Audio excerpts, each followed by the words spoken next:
Hello les amis, j'avais pas particulièrement prévu de vous préparer cette vidéo, mais étant donné la tête du ciel aujourd'hui et les prévisions météo, Tout le temps, c'est moche!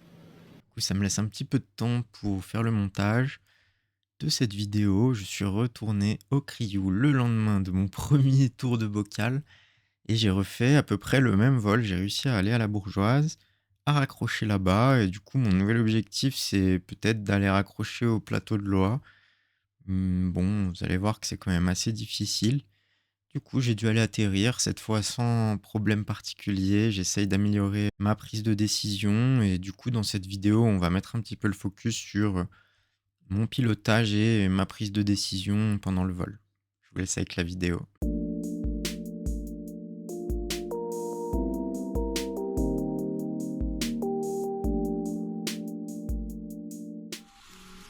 Alors on est parti, je réalise un beau petit décollage, il y a de la brise, pas besoin de beaucoup courir, c'est très agréable. Je me laisse emporter et on est parti pour ce vol d'un tout petit peu moins d'une heure. Maintenant que vous connaissez vraiment bien, je vous accélère les images. Je vous ai mis aussi la trace en 3D. Ce sera peut-être un petit peu plus intéressant que les images que vous avez déjà vues plein de fois.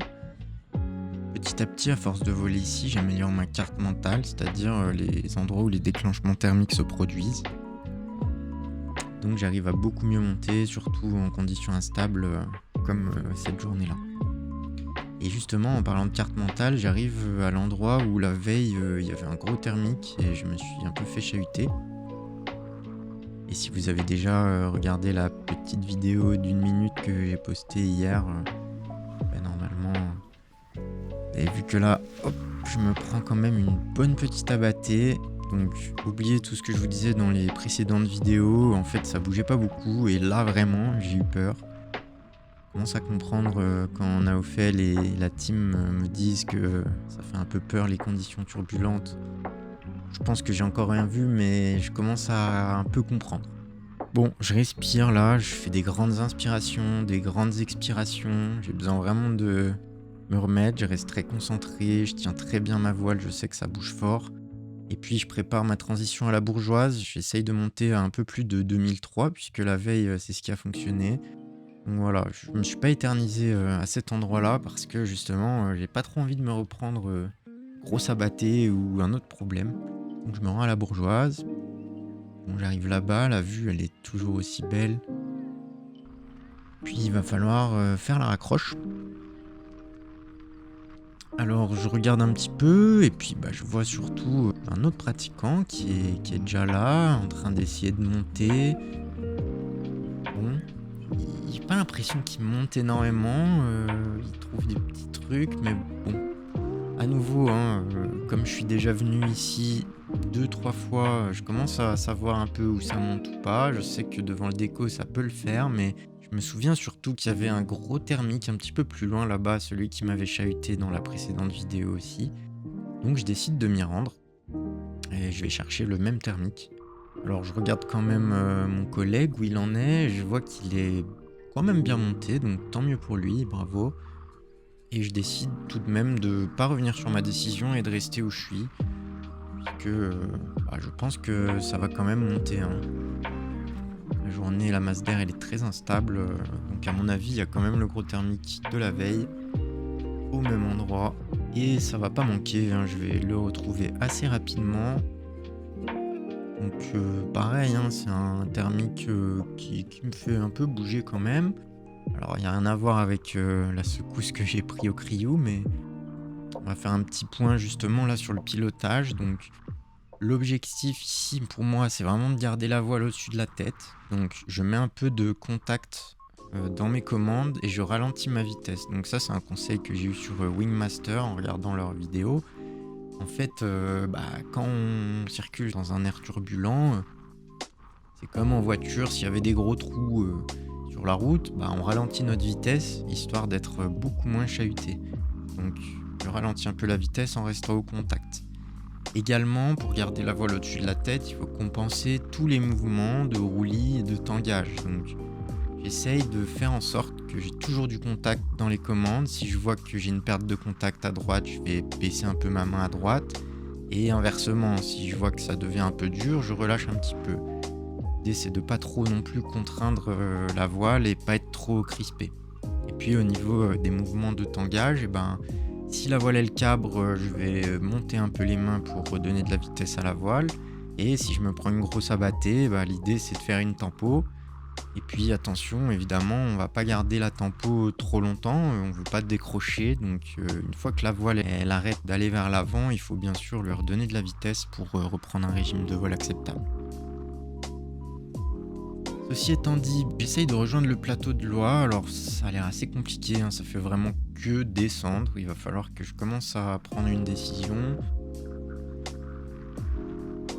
Je regarde un petit peu en dessous de moi, je vois qu'il y a un endroit avec du bois un peu coupé. Je me dis que je vais essayer d'aller voir là s'il y a du thermique. Et s'il n'y en a pas, il faudrait que je retourne tout de suite à latéraux, puisque de toute façon, je le regarde et il me paraît quand même relativement loin ici.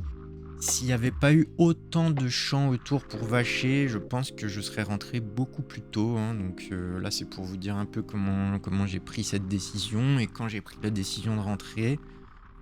Donc je vois que vraiment, au niveau thermique ici, ça va pas le faire. Ça descend quand même assez fort. Je me dis que s'il y a des dégueulantes en plus sur le chemin, j'ai beau avoir la brise dans le dos.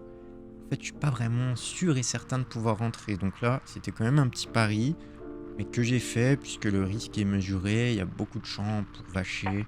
Donc c'est parti, je décide de retourner à latéraux. Ça me paraît très loin, mais en fait j'ai le vent dans le dos. Vous allez voir, je vais atteindre quasiment 50 km/h, donc c'est quand même pas mal pour ma petite voile en A.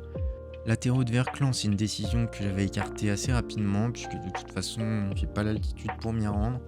J'espère déjà pouvoir rejoindre latéraux piscine de Samoin. Vraiment là, 50 km/h, j'ai l'impression que ça va le faire. Et puis effectivement, plus je me rapproche, plus je vois que ça le fait. Alors je décide aussi de ne pas atterrir sur latéraux officiels pour plusieurs raisons. Déjà, il y a du fumier, il n'y a pas grand monde en l'air. Et puis ce champ là-bas où je veux atterrir, il est un peu plus proche de la navette. Donc je me dis, c'est gagnant-gagnant. Je vais atterrir là-bas et puis ça va être ok. Donc là, je fais une longue branche vent arrière, un peu en diagonale. Ça va être une PTU main droite, un peu à ma sauce. J'arrive en biais, c'est pas très grave. Je fais une étape de base, un petit peu arrondie, juste pour aller en finale. Alors, il y a pas mal de brise, hein, j'avance à 10 km/h, j'ai un peu l'impression de faire du surplace. Je pilote quand même ma voile. Quelques petites turbulences. Et puis je profite d'une petite abattée pour faire bras haut et prendre de la vitesse pour ma finale. Je freine un petit peu tôt. Je remonte un peu les mains et je les redescends pour surtout pas garder les bras hauts et reprendre une abattée trop proche du sol. Voilà, c'était un super vol. Et voilà, j'espère que la vidéo vous a plu. J'ai vraiment hâte de participer au stage de simulation d'incident de vol à Annecy.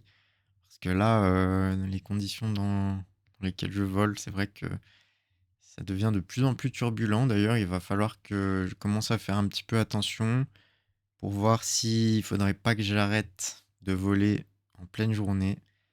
Donc ça, je verrai tout ça avec Naofel qui va quand même me dire, selon lui, avec son expérience, justement, est-ce que ça va devenir un peu trop fort pour moi ou pas? En attendant, abonnez-vous, lâchez-moi un like et des commentaires. Puis moi, je vous dis à très bientôt pour la prochaine vidéo. Ciao!